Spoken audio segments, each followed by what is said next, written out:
Back to the Delta Ridge Fab Build channel. Today we're going to kick off part 4 of the estate gate build series. We're going to work on getting these arches cut to length and welded into the overall gate frame. So stick around. First thing I did is on the middle part of the gate, I knew that we want to be an overall of 8 foot tall. So I made my mark at 8 foot and then came back an inch and an inch and a pinch for to account for the material thickness of this. So we'll just get that right about there. This line represents about where I wanted the flow of the arch to land. So that will end up looking pretty okay. And then on the other end, pretty much the same situation, except we just have to knock about 1/4 of an inch off of this at an angle to match the flow of that arch. On the middle post, the center post, the way I'm going to cut it, I'm going to do something special with the way I cut it so that I don't have to plug the end of that. So basically what I'm going to do is, there we go, I'm going to cut along here and I'm going to turn and cut this direction, and I'm going to leave the outside wall of this 3x2, and I'm going to just butt this tubing up against that. That way I don't have to cap this or plug it.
Not too bad.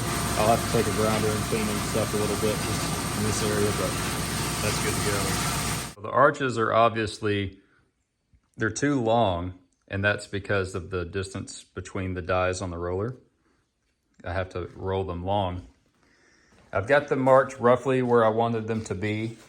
Now I'm going to go through, now that the frame is cut and notched, I'm going to go ahead and I'm going to mark the arch tube on both ends and get the arch cut into its length, and then we'll set it into place. Okay, at this point, we've got the frame is cut, ready to accept the arch. The arch is cut to length. Now, since this is just going to be hanging out here in free space, got to have a way to hold the arch in place and keep it flat with the frame. So here's what I do for that. Grab a piece of just scrap angle iron and a clamp.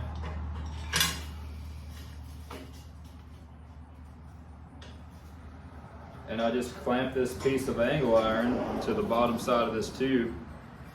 Well, what I really try to do is capture the edges of this tubing, because sometimes tubing has a little bit of a belly in it on the walls. So I try to capture the edges. That's what they're called. Do the same thing over here on this other side real quick.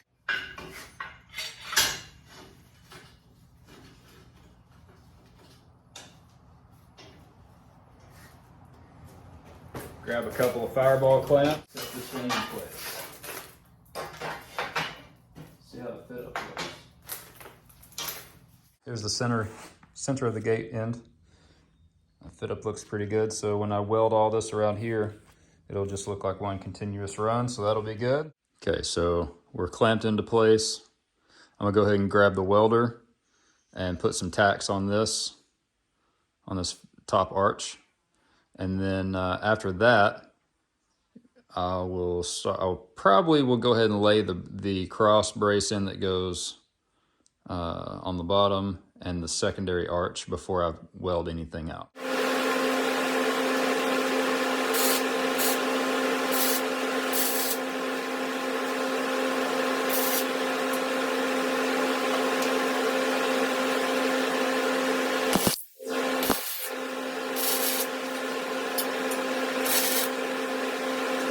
I'm going to go ahead and measure out where the secondary arch is going to go, and then where the other cross brace is going to go down here, which I'm going to put a 1 foot gap between them, between here and here.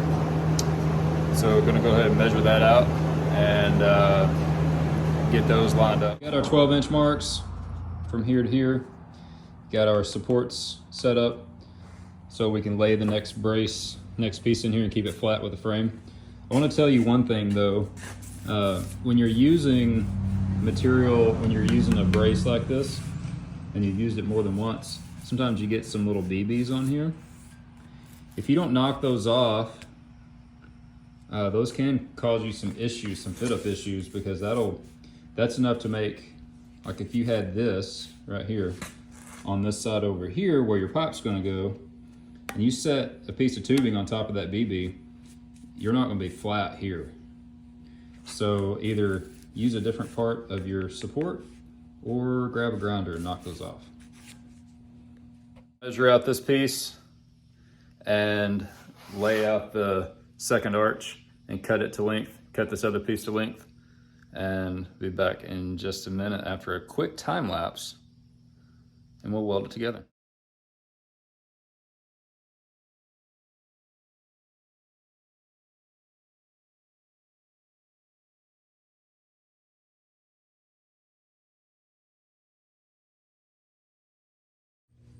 Same situation down here. We've got a little support brace underneath. We got the fireball square set up to make sure that everything is 100% flat and square at this joint. Gonna double check and triple check our measurements, making sure we've got all the numbers that we think we need, because this part, as critical as the overall dimensions are, also the dimensions of all the decorative pieces, because since this is going to be a two-piece gate where they meet in the middle, everything needs to be perfect. When they close, everything, it needs to look, you know, perfect. So these dimensions are all super critical too for the eyeball, I guess you could say. Ew.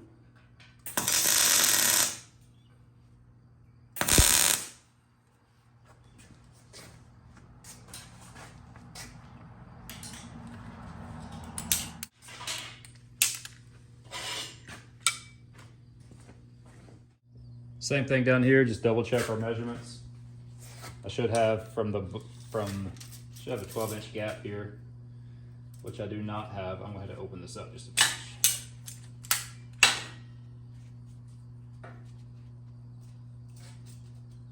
Too much of a pinch. That's perfect, right there. Now you stay.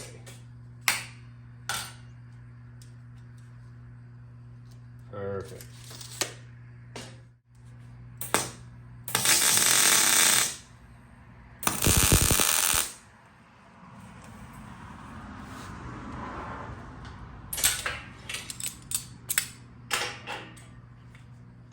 Point, we've got the second arch kind of set in place. It's clamped where it needs to be. Going to go ahead and tack this one in as well.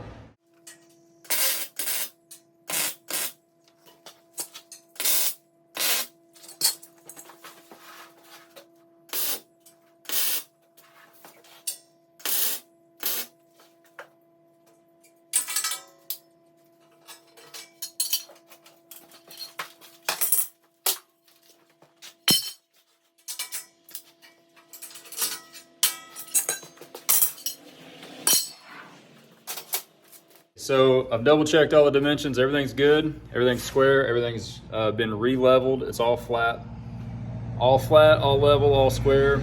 It's ready to be finished welded out. So I'm going to show you a couple of tips that I learned from YouTube from Jason at Fireball on how to sequence your welds so you don't warp the crap out of your fixture that you're welding on. What you'll want to do is weld your outsides first from the inside out. You want to do this one and then go straight underneath and do the other one, and then go straight to the opposing corner and do the same thing, your outsides from the inside out, and then same thing there, and then there. And then after you get those done, you'll want to come around and do the outside corners on all four corners. Again, leapfrogging corner to corner, just like you're tightening a wheel, you know. And then come in and do your fillets in the middle, because these are going to have the most leverage to pull the material back together. So you want everything else to be boxed in good before you do this fillet. If you did this fillet first, this frame will go and it will tweak. So once those are done, then we can just kind of conservatively have free range over how we weld things. But this outside perimeter is, ew, look at that. I'm gonna have to knock that off. You can't see it, it won't focus. That's okay, you don't need to see it. Ugly tack. Once we get this out all welded up, we'll be back with doing some other stuff to it.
So yeah, now we've got all the outsides done. Gonna go ahead and do the outside corners.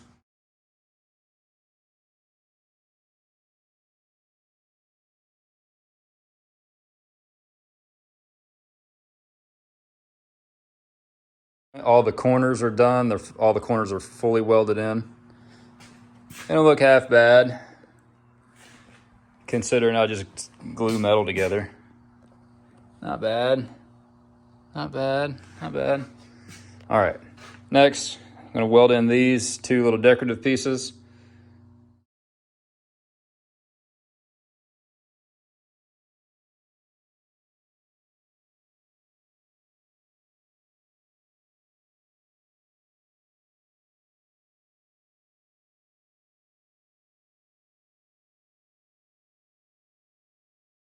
Thanks for sticking around. We now have a fully framed out 12-foot wide, 8-foot tall gate. So next step is gonna be putting some bracing in between here to here, if I can get my hand to work right. And same thing over here. And once that stuff's done, start running spindles and putting collars on and all that good stuff. But for now, I will go ahead and conclude this particular episode because it's getting long. See ya.